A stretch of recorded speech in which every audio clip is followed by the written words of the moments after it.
Hello students, कैसे हैं आप सभी। I hope all of you are doing good. मैं हूं अमरदीप कुमार। इस वीडियो में जो है हम बात करने वाले हैं दोस्तों, अगर आप आईसीआर पीजी हॉर्टिकल्चर से करना चाहते हैं तो आपको किन चीजों का ध्यान रखना चाहिए, एग्जाम पैटर्न क्या होता है, सिलेबस क्या होता है, कितने मार्क्स कहां से पूछे जाते हैं, इन सारे चीज को हम आज डिटेल में देखने वाले हैं।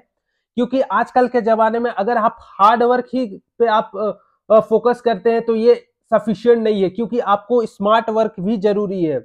हार्ड वर्क के साथ साथ आप स्मार्ट वर्क करते हैं तभी आपको जाकर के एक अच्छे रैंक, एक अच्छे सीट और एक अच्छे कॉलेज में एडमिशन होता है। तो इन सभी चीज को जो है हम आज डिटेल में डिस्कस करेंगे, किन चीजों में जो है, किन टॉपिक्स में ज्यादा मार्क्स है, कौन सा बुक्स आपको प्रीफर करना चाहिए, इन सारे चीज को हम डिटेल में देखेंगे। इससे पहले दोस्तों, अगर आप हमारे इस चैनल में पहली बार विजिट कर रहे हैं तो प्लीज चैनल को सब्सक्राइब करना ना भूलें और बेल आइकन दबाना जरूर से जरूर ना भूलें दोस्तों। स्टूडेंट, सबसे पहले अगर हम बात करते हैं आईसीआर पीजी एग्जाम पैटर्न के बारे में, तो ये एग्जामिनेशन जो होता है कंप्यूटर बेस्ड टेस्ट होता है। 2 घंटे की पेपर होती है जिसमें मल्टीपल चॉइस क्वेश्चंस रहता है और टोटल नंबर ऑफ क्वेश्चन जो है 120। टोटल मार्क्स का अगर हम बात करते हैं तो 480 पर क्वेश्चन में आपका 4 मार्क्स रहता है और एक अगर आप गलती करते हैं तो उसमें -1 रहता है। मीडियम ऑफ पेपर सिर्फ और सिर्फ इंग्लिश रहता है।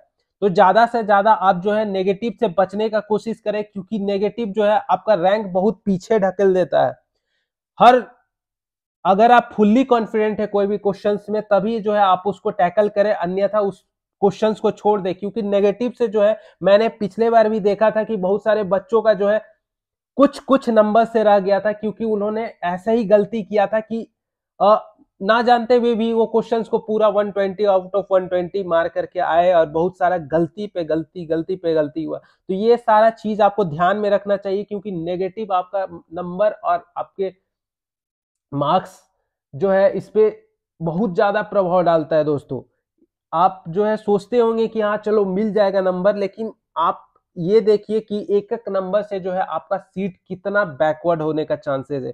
पिछले साल जो है एक स्टूडेंट का एक अच्छे कॉलेज में एडमिशन हो सकता था, बट उसका मार्क्स सिर्फ और सिर्फ 4 नंबर से रह गया और नेगेटिव उसका लगभग जो है 7 से 8 नेगेटिव मार्क के आया था। तो सोचिए उसका कितना मिस्टेक्स, भारी मिस्टेक वहां पे उसका हुआ।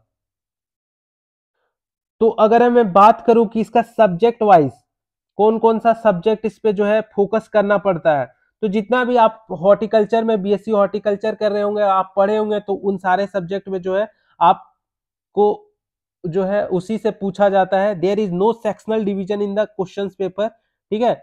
120 question are from the entire horticulture syllabus. जितना भी हॉर्टिकल्चर में आप अभी तक पढ़े होंगे, जैसे fruit science, vegetable science, landscape floriculture, post harvest technology, plantation, species aromatic, basic science and related to the horticulture, minimum qualification marks and there is no fixed cutoff. अगर आपका जो है बेसिकली क्या होता है कि आप बच्चे लोग कटअप पे ऊपर ध्यान देते हैं, बहुत ज्यादा कटअप, सर इतना कटअप, मतलब कटअप क्या रहेगा क्या नहीं रहेगा।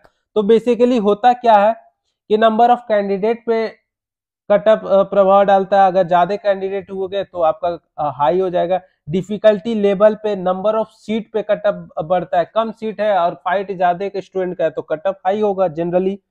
लेवल ऑफ पेपर अगर आपका बहुत ज्यादा डिफिकल्ट है तो कटअप लो होगा। तो इन सब पे जो है बेसिकली अगर आपका स्कोर 300 से 350 के बीच में है, मीन्स आपको जो है आपको मिल सकता है, ठीक है, 300 से 350 में। अगर मैं बात करूं टॉपिक वाइज वेटेज के बारे में, कि किस टॉपिक से कितने क्वेश्चंस पूछे जाते हैं, तो आपका जो है पोमोलॉजी से नंबर ऑफ क्वेश्चंस जो रहता है 20 से 30 अप्रोक्स। वेजिटेबल साइंस में जो है आपका क्वेश्चंस रहता है 20 से 25। फ्लोरिकल्चर एंड लैंडस्केपिंग में 15 से 20। पोस्ट हार्वेस्ट टेक्नोलॉजी में जो है आपका क्वेश्चंस रहता है 10 से 15। प्लांटेशन, मेडिसिनल एंड एरोमेटिक में आपका 10 से 15। Basic science, genetics, soil science and physiology से आपका 10 से 15। General aptitude and ICR plus institute of program से 5 से 10 क्वेश्चन जो है आपका रहता है। तो स्टूडेंट्स, हमारा फोकस जो है बीसा एग्रीकल्चर यूनिवर्सिटी पे रहता है। तो वहां पे जो है एमएससी हॉर्टिकल्चर होती है और अगर मैं बात करूं कि वहां पे सीट मैट्रिक्स क्या है, तो सीट मैट्रिक्स जो है आपका बहुत ही लो है, वहां पे बहुत कम सीट पे जो है एडमिशन होता है बीएससी हॉर्टिकल्चर के लिए।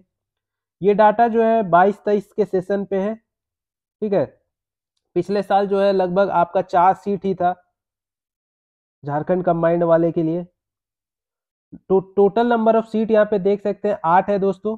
कैटेगरी अगर वाइज डिस्ट्रीब्यूशन करें तो जनरल के लिए 3, अदर बैकवर्ड क्लासेस के लिए 1, ईडब्ल्यूएस के लिए 1, शेड्यूल्ड कास्ट के लिए 1 एंड शेड्यूल्ड ट्राइब्स के लिए 2।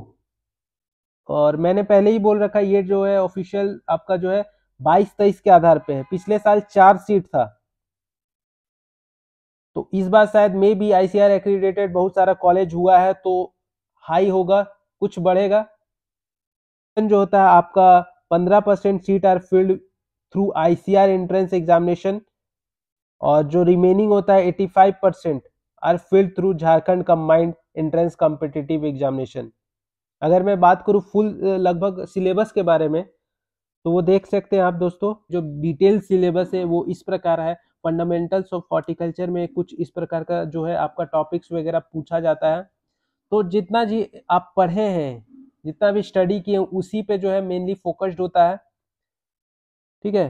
फ्रूट साइंस में भी आप देख सकते हैं कि किन किन टॉपिक से पूछा जाता है ज़्यादा क्वेश्चंस। वेजिटेबल साइंस से भी आप देख सकते हैं।